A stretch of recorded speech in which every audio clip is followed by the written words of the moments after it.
The game coming down to this in Bloomington. 4th and 10. Michigan with the football. Davis Warren to Peyton O'Leary. Need 10 yards? They got 9. And Indiana hangs on.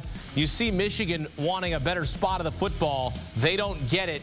Indiana gets the football back and runs it out, hanging on to win it 20-15 as they improve to 10-0, their first 10-win season in program history, and the first time they beat Michigan in 4 years. Curt Cignetti, the effect being felt all throughout Bloomington on this night as they win it 20-15 and improve to a perfect 10-0. This Big Ten on CBS postgame report is presented by Belfour Property Restoration. Welcome former Louisiana running back Emory Hunt and CBS Sports college football writer Richard Johnson. Emory, Indiana didn't play its best football in the second half. How did they pull out the win? Toughness. Curt Cignetti, the head football coach, has done a fantastic job of instilling the belief in this football team. They went out there, they didn't play their best game, but I thought their defense helped lead the way. The offense usually is a story when we're talking about Indiana, but today their defense, I know it's Michigan's offense, but their defense did a fantastic job of getting off the field on third downs, keeping them out of the red zone for a large portion of the game, and turning the ball over. So for me, this defense really stepped up and was the reason why they knocked off Michigan. Indiana had done the first thing that good teams do, which is they had beaten down bad teams. It's what they've done all season to date, Emory. But finally, and again, we know Michigan is not the Michigan of last year, but it does matter the horses that Michigan has up front, particularly on defense, for Indiana to be able to handle that. And I thought that for Indiana to play in this game with a lot of adversity, everything we've said is they play from in front, right? Noses in front, front runners. What happens when the chips are down, when it's a tight game, when it's a close shape? Well, they finally got it today, and they battled back. I know they were down last week, but they got a really tight game where you know, you couldn't make any mistakes. You couldn't give Michigan too many more bites at the apple. You had to play a clean, good game to beat this Michigan Wolverines team. They were a tough out, was Michigan on this day, but Indiana got the job done. And it's crazy because they didn't play their best game offensively in terms of how they usually start. They started slow, they stumbled a little bit, they were sloppy with the football a little bit inside the red zone, but they got it done. Regardless of all of that, shows you that this is a very good team. Well, in the possession that they had last, you saw them get the first down to run out the clock. The possession prior, though, Emory, they were snapping the ball early on the play clock. That was something that could hurt them in a couple weeks against a team like Ohio State. What are we doing? Why aren't we not running down the play clock, then snapping the football? It was as if they were a little nervous and the moment felt a little too big. Well, this is why you go through these moments like this, because now we know going into another big game that's on the schedule, okay, we can clean up these little bit of miscues that we had toward the back end of this ball game, so we won't have that again against a team that would make us pay. They didn't have to worry about that against Michigan, Richard, but you know, at the end of the day, you don't want to have that happen in these type magnified moments. They didn't have to worry about that against Michigan. But can you just saying that, right? Like that's the problem here. Like, yes, all plaudits to Indiana. You can't say enough about what Curt Cignetti's been doing with this Indiana program. But Michigan, man, like for us to say that it just, you know, it doesn't matter, right? And Michigan's not going to be able to find a way, not going to be able to battle back. It just tells you how far Michigan has fallen from the heights of last season. What does that tell you about where the state of the program is? Because they didn't go into the portal to get a quarterback. It was sort of a bridge year. They were going to try the 3 guys they had to see what could happen.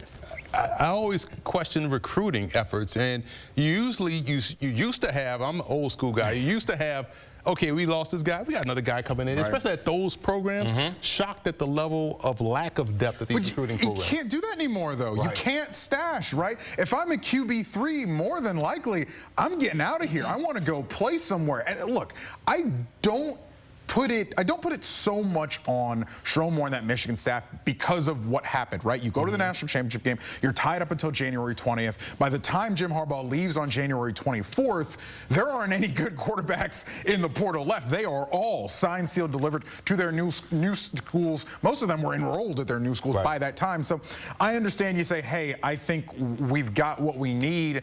But the failing was they just got into fall camp and they weren't getting what they needed from their quarterbacks. They thought that they were going to get get something better out of Alex Orji. They thought they were going to be able to have an offensive identity with Orji running the ball with the QB run game, and they just weren't able to have it. And so then you've got to scramble. Then you've got to go to QB2, QB3, and it just became a firestorm. Indiana 10-0 for the first time in program history.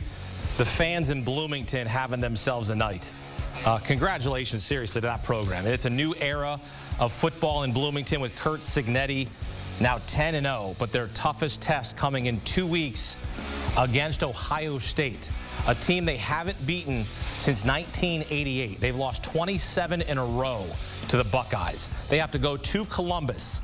This is it right here. This is the game of the season in 2 weeks for Indiana on the road at Ohio State. But hey, heck of a win to beat Michigan on this day in the end. Get back out to Bloomington. Welcome in the voice of CBS Sports College Football on the call, Gary Danielson. Gary, Indiana didn't play its best football in the second half, but found a way. What did they find there at the end of that game? Well, I think, you know, what you got to start is what Michigan might have played their best half of defensive football in that game.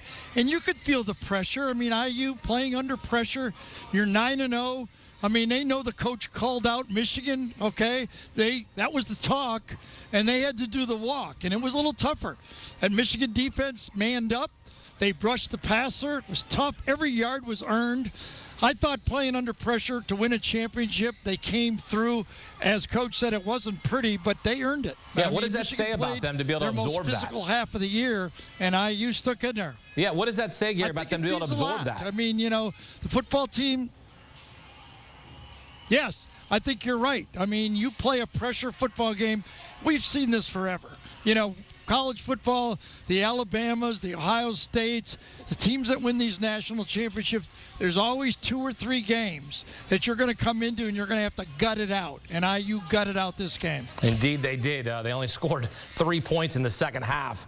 That first half lead was what helped them win this game. They felt like they were in the driver's seat. At the end of the day here, it's their first 10-win season in program history. Gary, what does that mean for this football program, someone like yourself who played in that conference? Right. I mean, I've got a lot of friends that went to IU still, okay? And the teams that have never experienced this, IU has been forever. The last, Rose Bowl was 67 that they won this conference and went to the Rose Bowl. So this is just rarefied air for the IU fans, okay? Usually at this time of the year, they're thinking about basketball practice and who the next guy is. Well, not this year. So it's nice to see somebody in the hunt. This is going to be fun when they go play at Ohio State. They've earned this shot on the big stage. Listen, this is a physical football team. They're not going to be intimidated by anybody. They can throw the ball, but, you know, the challenge of playing the Buckeyes in the chute, that's not easy for anyone. Yeah, you're absolutely right about that, Gary. That's what they're looking forward to, not basketball right now. 2 weeks in Columbus against Ohio State, a team they have not defeated since 1988. That's going to be a good one. Gary Danielson here on the call as IU gets to 10-0, their first program at 10-win season in history. Gary, thanks. Appreciate the time here on CBS Sports HQ.